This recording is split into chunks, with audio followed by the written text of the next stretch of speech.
મનને શેના માટે તમે ઉપયોગ કરો છો એ તેની ચંચળતા કેટલી કામ છે. અહીંયા બેઠા બેઠા 2 મિનિટમાં નાથદ્વારામાં દર્શન કરીને પાછું આવી જાય. બોલો, અહીંયા બેઠા બેઠા ગિરિરાજજીના દર્શન કરીને આવી જાય. ન ટિકિટ કપાવી પડે ને ક્યાં દોડાદોડી કરવી પડે. આ મનનો ફાયદો છે ને.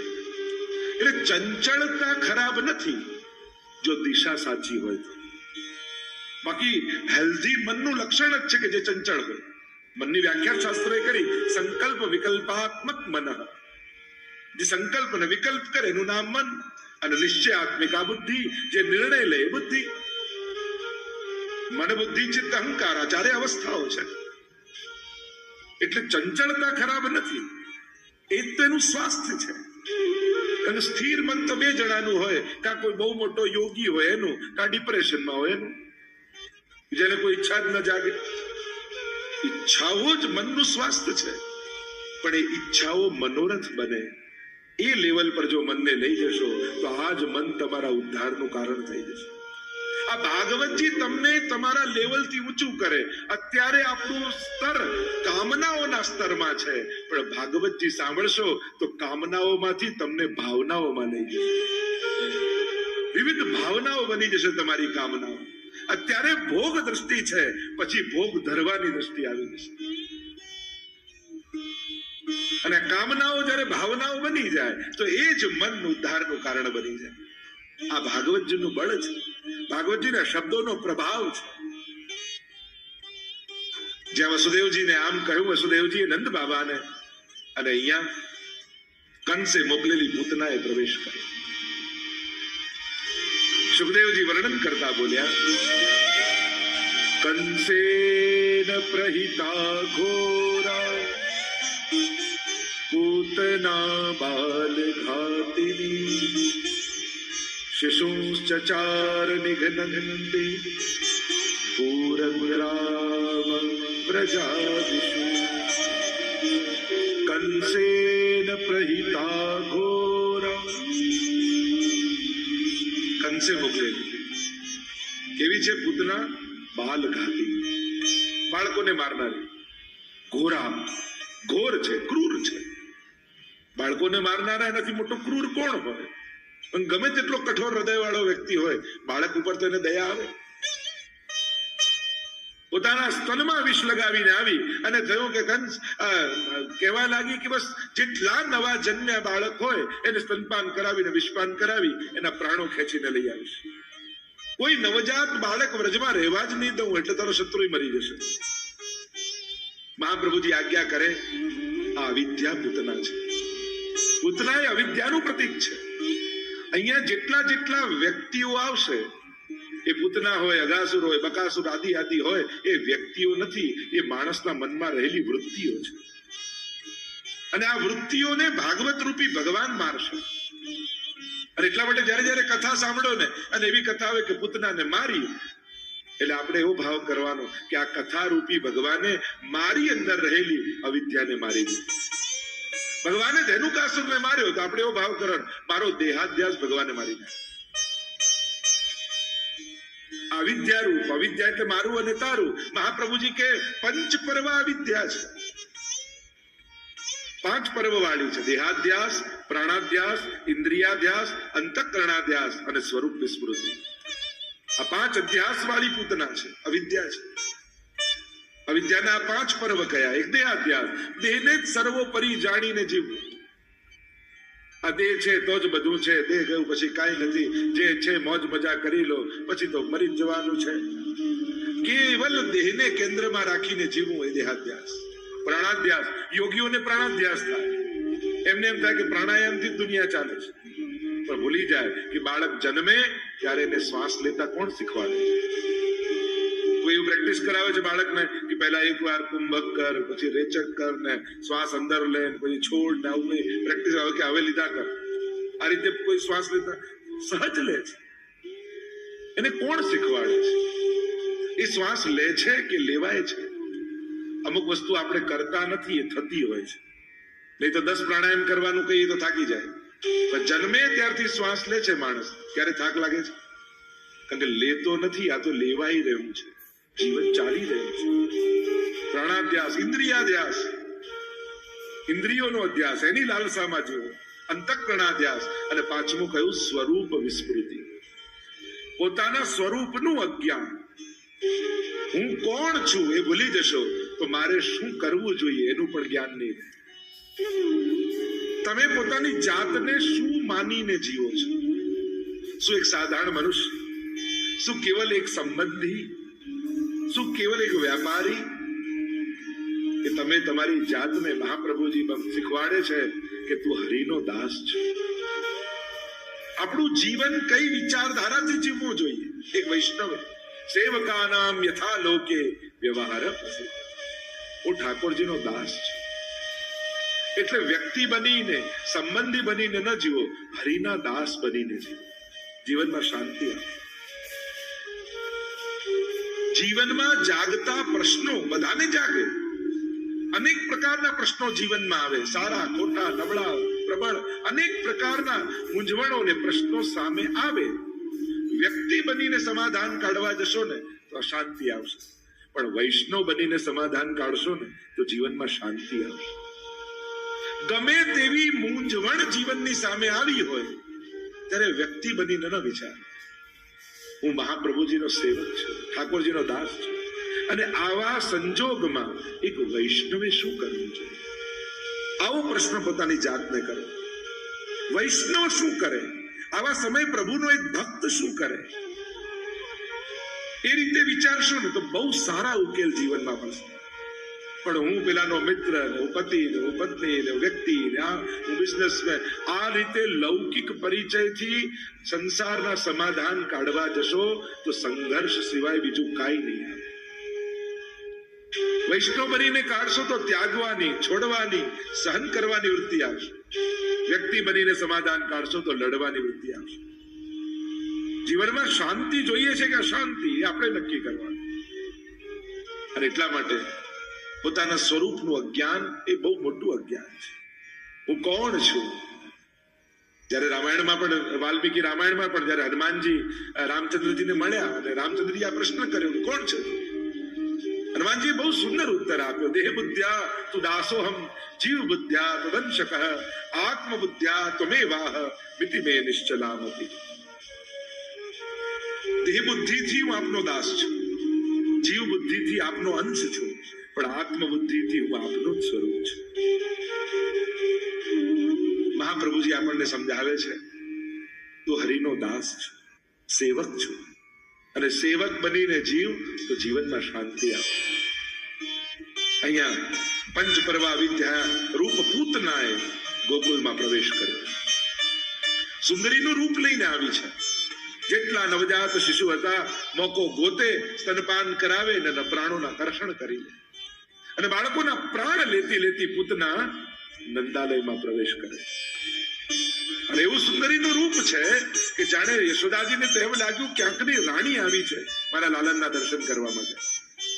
પણ જ્યાં પૂતનાએ પ્રવેશ કર્યો નંદાલયમાં, એ સાથે ઠાકોરજીએ પોતાની આંખો બંધ કરી લીધી, નેત્રો બંધ કરી લીધા. અનેક અનેક અર્થો સંતો મહાત્મા આચાર્યોએ કર્યા કે પ્રભુએ નેત્રો કેમ બંધ કર્યા, એને દ્રષ્ટિ કેમ ના આપી. એક અર્થ તો એમ કર્યો કે આ બાલઘાતીની છે, આનું મુખ જોવા જેવું નથી. બીજો અર્થ એમ કર્યો કે પ્રભુ આંખ બંધ કરીને વિચાર કરે કે આ સ્તનપાન કરાવવા આવી તો મારી માં કેટલી, યશોદાજી, દેવકીજી, રોહિણીજી, તો શું આ ચોથી માં છે મારી? એક અર્થ એમ કર્યો કે આ તો પુષ્ટિ લીલા છે, અને પુષ્ટિ માર્ગનો એ નિયમ છે. ઠાકોરજી કહે કે અહીંયા ગુણ ગ્રહણ કરીશ પણ દોષોનું દર્શન નહીં કરવું. જીવના વિષ લગાવવું એ દોષ છે, સ્તનપાન કરાવવું એ ગુણ છે. ગુણ ગ્રહણ કરીશ, દોષ દર્શન નહીં કરવું. એટલે પ્રભુએ નેત્રો બંધ કર્યું. એક અર્થ એમ કર્યો કે ઠાકોરજી આંખ બંધ કરી મહાદેવજીને બોલાવે છે અને કહે છે કે હું તો માખણ મિશ્રી ખાવા ગોકુલ આવ્યો છું, વિષપાન કરવાનું કામ તો આપનું છે, આ પાઓ પીઓ. અનેક અનેક અર્થો કરે. આચાર ચરણાર્થ બતાવે કે પ્રભુની દ્રષ્ટિમાં જ્ઞાન છે અને પૂતના અવિદ્યા છે. અને જો જ્ઞાન રૂપી દ્રષ્ટિ અવિદ્યા પર પડે ને તો પૂતના ત્યાં જ ખતમ થઈ જાય. એટલે પૂતના વધની પછી લીલા ન થાય. એટલે ઠાકોરજીએ નેત્રો બંધ કરી લીધા. પણ મહત્વની વાત એ છે, એક વસ્તુ યાદ રાખજો, ઠાકોરજી દર્શન બધાને આપે છે પણ નજર બધાને આપતા નથી. રોજ હજારો લોકો નાથદ્વારામાં દર્શન કરતા હશે, પણ વિચાર કર્યો ક્યારે કે ઠાકોરજી કોની સામે જોતા હશે? પ્રભુ કોની સામે જોવે?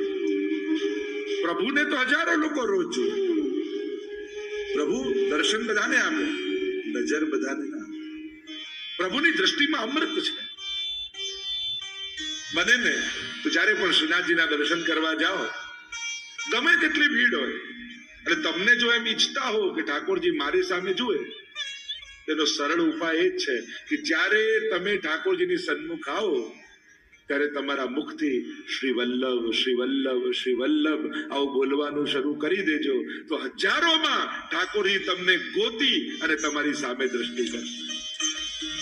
જેના મુખમાં શ્રી વલ્લભનું નામ છે, શ્રીનાથજી એ વ્યક્તિને ગોતી લે છે, એ વૈષ્ણવને ગોતી લે છે.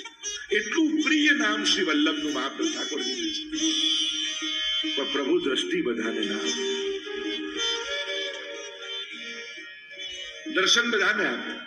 દ્રષ્ટિ કોના ઉપર પડે? પ્રભુ કેવા જીવ ઉપર પડે? અને જે દિવસે પ્રભુની દ્રષ્ટિ તમારા પર પડે ને, એ દિવસે તમારી સર્વ મનોકામનાઓ પૂર્ણ થઈ જાય. એટલે ઘણા લોકો એમ કહે ને, આજે ઠાકોરજીએ મારી સામે જોયું. આપણે એમ કહીએ કે આપણું કાર્ય થાય ને, પ્રભુની કૃપા દ્રષ્ટિ પડી હો મારા ઉપર. આપણે એમ કહીએ જયારે આપણા મનોરથો પૂરા થાય. અને ભક્તો પણ ગાતા કહે છે, અમી ભરેલી નજરો રાખો મેવાડના શ્રીનાથજી, અમી ભરેલી નજરો રાખો મેવાડના શ્રીનાથજી,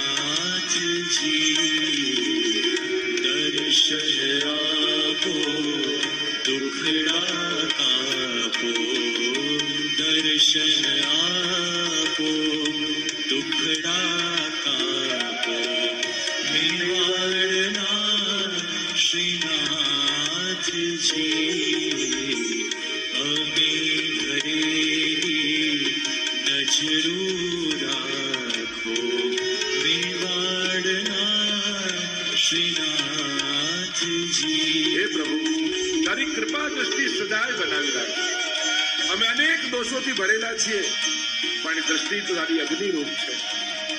અનેક પાપના ઢગલાઓ ખડકાયા છે, તો તારી કૃપા દ્રષ્ટિ પડશે, સમસ્ત પાપો વળીને ખાશે. તારે ભરોસે જીવન બાકી રહ્યો શ્રીનાથજી, તારે ભરોસે જીવન બાકી રહ્યો શ્રીનાથજી, બની સુકાની પાર ઉતારો, બની સુકાની પાર ઉતારો, મેવાડના શ્રીનાથજી, અમી ભરેલી નજરો રાખો મેવાડના શ્રીનાથજી. પૂતનાએ સુંદરીનું રૂપ લઈને પ્રવેશ કર્યો નંદાલયમાં. યશોદાજી જોઈને પ્રભાવિત થઈ ગયા. અરે ક્યાંકની રાણી લાગે છે, આવો આવો આવો, સ્વાગત કરવા લાગ્યા. ગોદમાં લાલન છે, બાજુમાં આવીને બેસી ગઈ પૂતના. અલગ મલકની વાતો કરવા લાગી. અરે તારા લાલનના તો ખૂબ મેં વખાણ સાંભળ્યા છે. ત્રિલોકમાં સુંદર એવું તારું બાળક છે, એના દર્શન કરવા હું આવી છું. યશોદાજી તો એટલા રાજી થઈ ગયા, હા હા જરૂર અહીંયા બેસો. અને વાતે એવા વળગ્યા, અને વાત કરતા કરતા યશોદાજીને કઈ ગૃહ કાર્ય યાદ આવ્યું અને ઘરનું કામ યાદ આવ્યું, એટલે લાલનને લીધા અને પૂતનાની ગોદમાં આપી દીધા અને કહ્યું, થોડી વાર સાચવજો ને, હમણાં મારું ગૃહ કાર્ય કરીને આવું છું. પૂતનાને તો જે મોકો જોઈતો હતો મળી ગયો. લાલન ગોદમાં છે, ચારે બાજુ નજર કરી, ક્યાંય કોઈ જોતું નથી, અને પોતાના સ્તનપાન કરાવેલા. ભાગવતજીમાં કહ્યું, દાતૃચિતામ તતોન્યમ કંબા દયાલુ શરણમ વ્રજે. પ્રભુ તો કેવા કૃપાળુ છે, વિષપાન કરાવનારી પૂતનાને પણ ભગવાને માની ગતિ આપી. તો વિચાર કરો, જે વિષવાળા પાન કરાવે એને જો માની ગતિ આપતા હોય તો અમારા વૈષ્ણવો રોજ દૂધ ગરમ કરી કેસર ને બદામ પિસ્તા ભેળવી અને પ્રેમથી દૂધ ભોગ ધરે તો ઠાકોરજી તમને કઈ ગતિ નહીં આપે. એવા અમારા પ્રભુ છે. સ્તનપાન કરાવવા લાગી અને પ્રભુએ તો પ્રાણોના કર્ષણ કરવાના શરૂ કર્યા.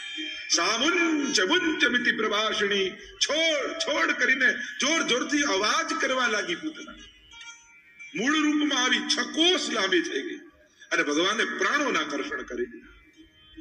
જોરથી અવાજ થયો, વૃક્ષો તૂટીને પૂતના ઉપર પડ્યા અને બધા જ દોડતા દોડતા આવ્યા. જુએ તો વિકરાળ પૂતના ઉપર નાનકડા બાલકૃષ્ણ રમી રહ્યા છે. દોડતા દોડતા યશોદાજીએ જઈને છાતીએ ચાપી લીધા ઠાકોરજી. અરે, આ રાક્ષસી ક્યાંથી આવી ગઈ? વિકરાળ રૂપ જોયું, માનો પોતાની ચિતા તૈયાર કરીને પડી છે. અને વ્રજવાસીઓએ અગ્નિ સંસ્કાર કર્યા. કહેવાય છે કે જ્યારે પૂતના બળી, અવિદ્યા પૂતના નષ્ટા ગંધ માત્ર અવશેષિતા. ગંધ માત્ર અવિદ્યા એટલે કે એના શરીરમાંથી ચંદનની સુગંધ નીકળી અને આખા વ્રજમાં વ્યાપી ગઈ. કહ્યું કે આટલી અવિદ્યા તો ભક્તિમાં જોઈએ. હું ઠાકોરજીનો અને ઠાકોરજી મહારાજ, આટલી હમતા મમતા તો જોઈએ, તો જ ભક્તિ થઈ શકે. અને આમ અવિદ્યા રૂપ પૂતનાનો ઉદ્ધાર થયો. પૂતના કવચ દ્વારા પ્રભુની રક્ષા કરી છે. અને આગળ વિવિધ પ્રકારની લીલાઓના વર્ણન આવ્યા છે. સુખદેવજી ની આગળ પરીક્ષિત મહારાજ કહે છે, પ્રભુની લીલા શ્રવણ કરવામાં મને અતિ આનંદ આવી રહ્યો છે. આવા ત્રિલોકના નાથ પરમાત્મા બાળક બનીને બ્રજમાં કેવી કેવી લીલાઓ કરે છે. મને હજી પણ પ્રભુની લીલાઓ સંભળાવો. સુખદેવજી કહેવા લાગ્યા, એક વાર યશોદાજી દોડતા દોડતા આવ્યા. બાબા બાબા બાબા, બધાઈ હૈ બધાઈ હૈ. बाबा ने कहा, कहा हुआ, क्या हुआ? अरे बहुत आनंद के समाचार है, आप सुनोगे तो नाचने लगोगे, आप सुनकर बहुत प्रसन्न हो जाओगे. और हुआ क्या? શું થયું છે? યશોદાજીએ કહ્યું, આપણા લાલાને પડખું ફેરવી.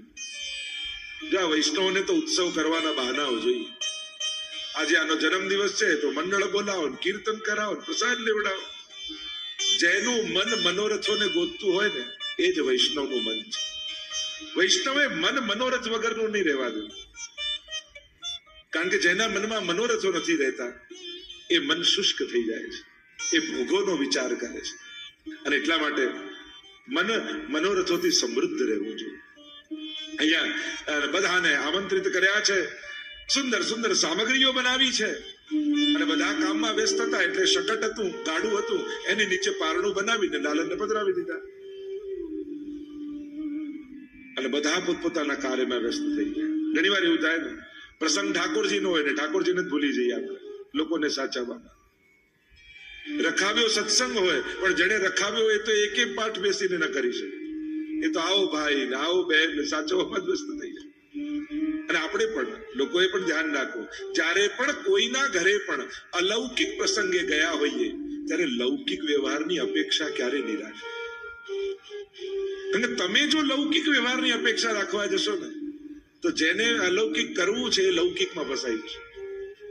બને તો જેને ત્યાં કોઈને ત્યાં પણ ઠાકોરજીના મનોરથ માટે, કથા માટે, સત્સંગ માટે, પાઠ માટે, કીર્તન માટે, અલૌકિક કાર્ય માટે જ્યારે કોઈને ત્યાં જાઓ ત્યારે લૌકિક વ્યવહારની આશા ન રાખો. પછી ત્યાં જે રીતે ભગવદ નામ લઈ શકાય એનું ચિંતન કરો. કારણ કે લૌકિક વ્યવહારની અપેક્ષા રાખવાથી આખું વાતાવરણ લૌકિક બની જાય છે. પછી એ લૌકિક સાચવવામાં જ લાગી જાય છે. અને આપણે કારણે કોઈનું ભગવત નામ છૂટે તે દોષ આપણને લાગે. બને તો એ રીતે રહેવું કે આપણે કારણે કોઈના ભક્તિમાં વિક્ષેપ ના. અમુક ભંગને દોષ કયા છે આપણે, નિંદ્રા ભંગ, ભોજન ભંગ, એકાંત ભંગ, એમ ભજન ભંગ પણ દોષ છે. ભોજન ભંગ, કોઈ ભોજન કરતું હોય ત્યારે એકદમથી કોઈ એવી વાત નહીં કરવી કે અડધું ભોજન મૂકીને ઉભો થઈ જાય. જો બહુ જ જરૂરી ન હોય તો એ કરી લે ને પછી વાત કરે. ભોજન ભંગ દોષ છે. એકાંત ભંગ દોષ છે. કોઈ એકાંતમાં બેઠું હોય તો એકદમથી એનું એકાંત ભંગ નથી થતો. આપણે ત્યાં ખોકારો ખાઈને જઈએ, અવાજ કરીને જઈએ, સીધું એનું એકાંત ભંગ ન કરીએ. નિંદ્રા ભંગ પણ દોષ છે. કોઈ સૂતો હોય એકદમથી એને નથી ઉઠાડતા, એ રીતે ભજન ભંગ પણ દોષ છે. મને તો કોઈ ભક્તિ કરતું હોય, કોઈ સેવા કરતું હોય, કોઈ પાઠ કરવા બેઠું હોય, કોઈ કીર્તન કરવા બેઠું હોય, મને તો બહુ જરૂરી કાર્ય ન હોય તો એને ત્યાંથી ઊભા થવું પડે એવી વાત નહીં કરે. બહુ જ જરૂરી ન હોય, ભજન ભંગ પણ દોષ છે. અહીંયા પ્રભુના કાર્યમાં બધા લાગ્યા છે, પણ પ્રભુ પલ્લામાં ગાડા નીચે છે. અને જેટલી સામગ્રીઓ બનતી જાય બધા રસો ગાડાની ઉપર એના માટલા ગોઠવતા જાય. આધ્યાત્મિક અર્થ એ કર્યો, શકટ એટલે સંસાર, બંને પૈડા સ્ત્રી અને પુરુષ. અને સંસારમાં રસોને ઉપર ને ભગવાનને નીચે રાખે, ભગવાનને ગમે. શકટાસુરે પ્રવેશ કર્યો, પ્રભુએ ચરણનો પ્રહાર કર્યો, શકટ તૂટ્યું અને બધા જ રસો ડોળાઈ ગયા. બધા દોડતા દોડતા આવ્યા, અરે મારા લાલનને કઈ થયું તો નથી ને? યશોદાજીએ દોડતા જઈને લાલનને ગોદમાં લઈ લીધા. મહાપ્રભુજી આજ્ઞા કરે છે, શકટ ભંજન દ્વારા ઠાકોરજીએ વ્રજ ભક્તોની લૌકિક આસક્તિનો નાશ કર્યો છે. જે એમનું ચિત્ત લૌકિક વ્યવહારમાં રહેતું, તો શકટ ભંજન દ્વારા એક એક અસુરોને મારી ભગવાન વ્રજ ભક્તોને રાસ માટે તૈયાર કરી રહ્યા છે.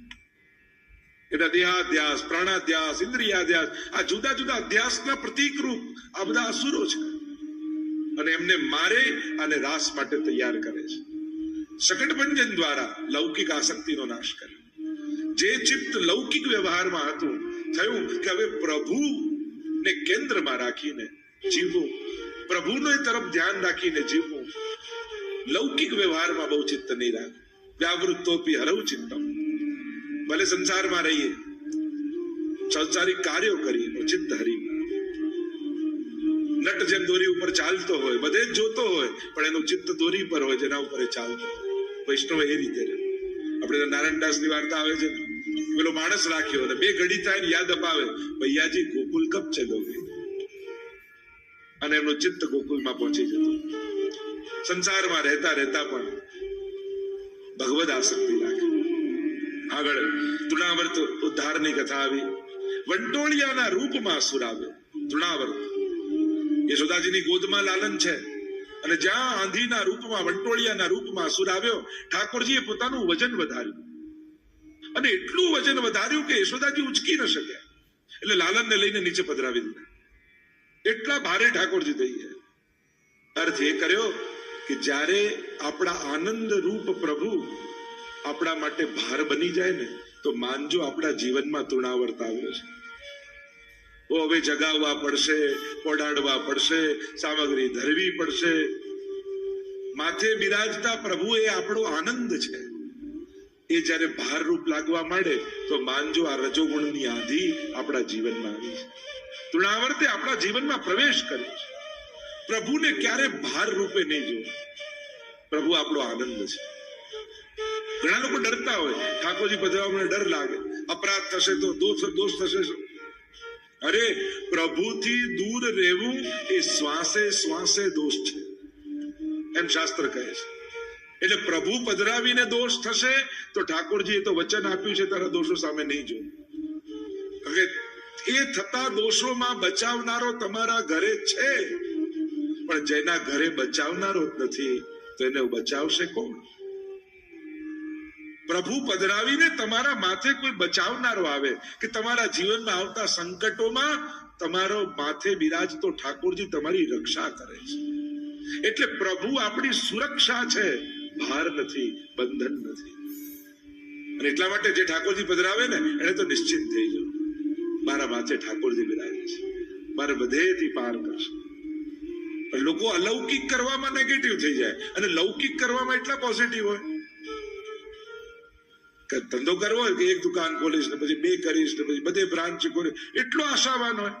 અને સેવા પધરાવાનું કહીએ ને તો સૌથી પહેલું શું યાદ આવે? પણ સૂતક પડશે તો. અરે આટલું સારું કામ કરવા જાવ છે, એમાં કોઈના મરવાનો ક્યાં વિચાર કરો? બધાનું સચવાઈ જાય છે તો તમારું સચવાઈ જશે.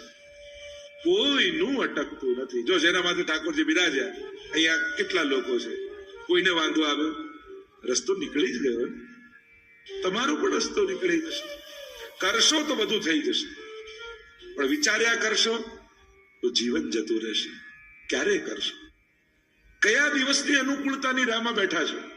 કે આખું ગામ ભેગું મળીને આવશે એક દિવસ ઘરે ને એમ કહેશે હવે તમે સેવા પધરાવો, અમે કોઈ તમને ડિસ્ટર્બ નહીં કરી, ત્યારે પધરાવશો? શરીર ચાલે છે ને ત્યારે કરી લો, કારણ કે પછી શરીર સાથ નહીં આપે તો કાંઈ નહીં થાય. અને એટલા માટે યુવાની છે, ઉત્તમ રીતે શરીર ચાલે છે તો સત્કર્મો કરી લો, પ્રભુનું ભજન અને ભક્તિ કરી લો. આ શ્રેષ્ઠ સમય છે. યાત્રાઓમાં જઈ આવો, કથાઓ મનોરથો કરી લો. હમણાં શરીર ચાલે છે તો દોડાદોડી કરીને બધું જ થઈ જશે, અને પછી કઈ નહીં થઈ શકે. અને એટલા માટે અનુકૂળતાઓની પ્રતીક્ષા ન કરો, કરો પ્રભુ અનુકૂળતા કરી આપે.